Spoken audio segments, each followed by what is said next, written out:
غاز أحادي أكسيد الكربون، أو كما يسمى القاتل الصامت، هو المسؤول الأول على حالات الاختناق في العالم.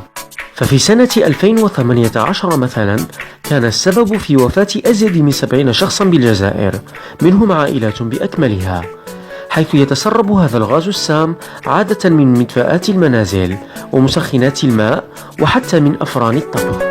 وبالرغم من كل هذا لا نجد حلولا ناجعة لهذه الظاهرة سوى بعض الأجهزة العادية غير المجدية في أغلب الأحيان.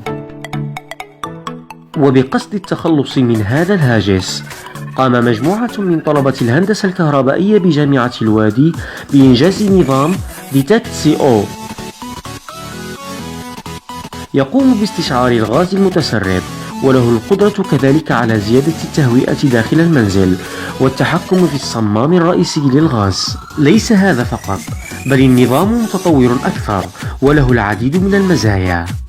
Detect CO مرفق بتطبيق أندرويد يظهر شدة تركيز الغاز وكذا درجة الحرارة والرطوبة، فعند وصول تركيز أحادي الكربون إلى المستوى البرتقالي يقوم النظام بالتهوئة مع إشعار صاحب المنزل عبر الهاتف وكذا إطلاق صافرة الإنذار.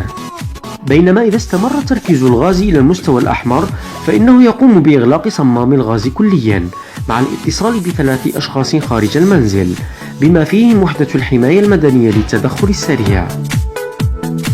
لذلك نحن أمام إبداع متميز ومفيد من إنجاز طلبة جامعة الوادي يستحقون عليه كل الشكر والتشجيع.